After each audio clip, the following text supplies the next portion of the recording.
Slaughterhouse. Attention maggots, welcome to the Slaughterhouse. I'm Sgt Slaughter. Make sure you tune in to be related to all the things that we do with Sgt Slaughter. WWE, G.I.Joe, Action Force. Have I made myself clear? Good. Then keep watching, keep listening, tune in, and that's in order. Yo, Joe, full force. Good morning, maggots, and welcome to the Slaughterhouse.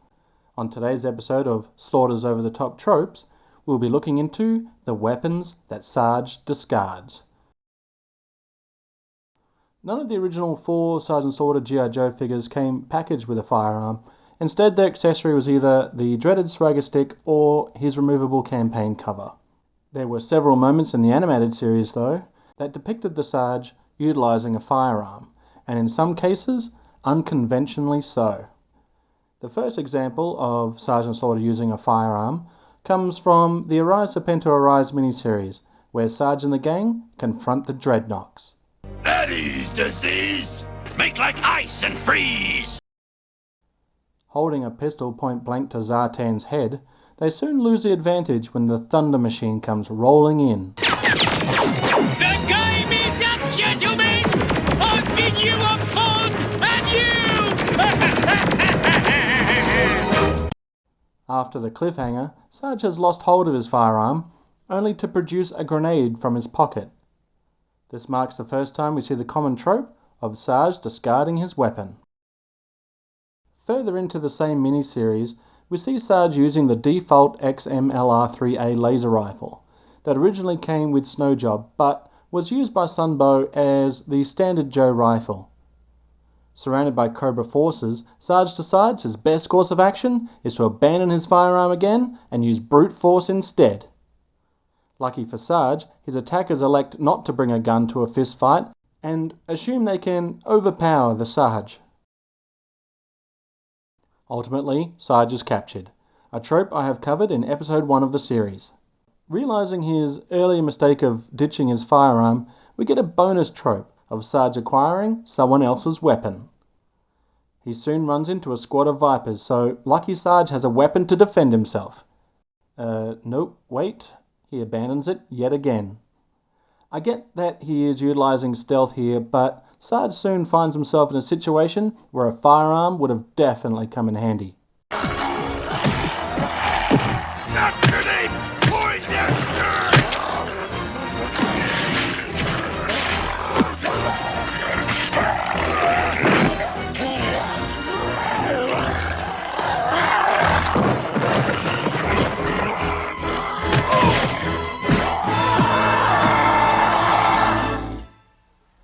In the episode My Brother's Keeper, Sarge and Sci-Fi head to a sci-fi convention to thwart an attempt by Dr. Mindbender to recruit super genius Dr. Penza.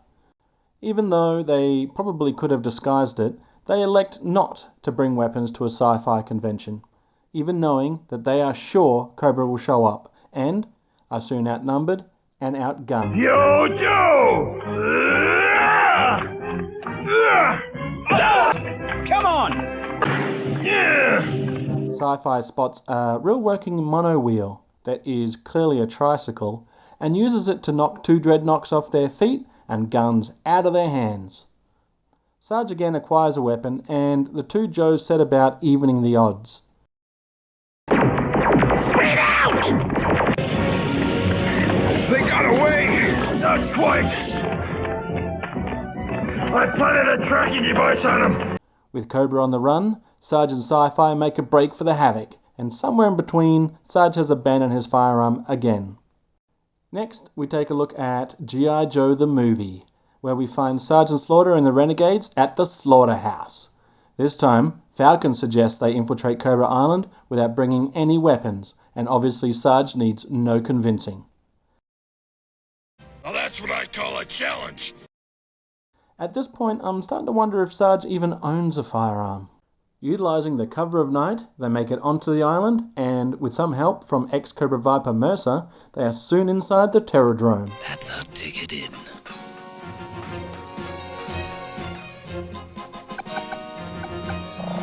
The real men can go in. The cowards can stay out here. Realizing that having a few weapons is actually a smart idea, they go about using circus acrobatics and a good old-fashioned punch to the face to load up on as many guns as they can carry. Sarge decides he can only carry one today.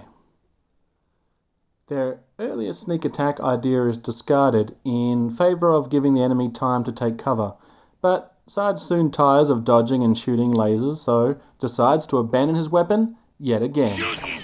We all blow up!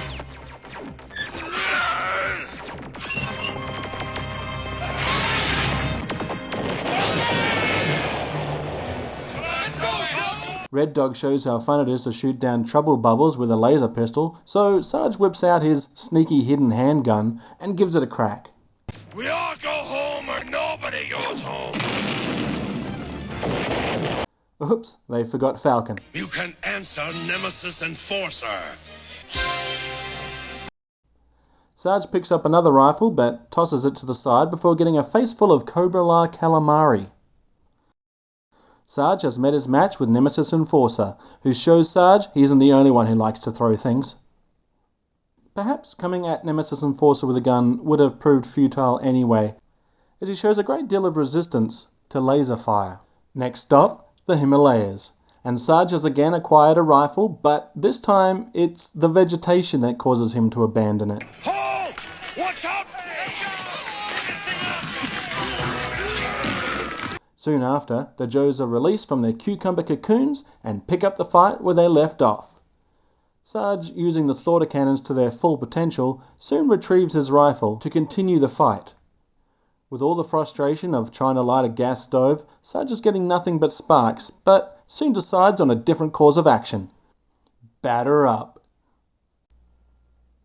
Obliterating the rifle and knocking out the insectoid bridge, Sarge soon acquires yet another rifle. Remembering how effective his gun is at not being a gun, he cracks the skull of a few overgrown arachnids before bailing on his teammates. His tactic catches on pretty quick though. Champion of the food fight, Nemesis Enforcer flings more seafood at Sarge, who refuses to be outdone and does some flinging of his own. Sarge proves he is king of the fling and flings his opponent into a hole. I sure hope he remembers he has wings. After the Sunbow animated era, Deke decided to take a crack at this trope by sending Sarge into Operation Dragonfire unarmed and relying on donations from his friends.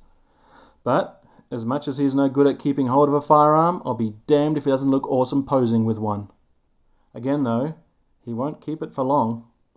In the episode I Found You Evie, Sarge goes from not having one to having one so frequently it's hard to keep track. But even when he does have one, he's pretty particular on when he's going to use it. Finally, in An Officer and a Viperman, G.I. Joe are attacked at their base. Sarge runs into battle fully armed and ready for action. The Joes give it all they have, but it's soon looking pretty grim for our heroes.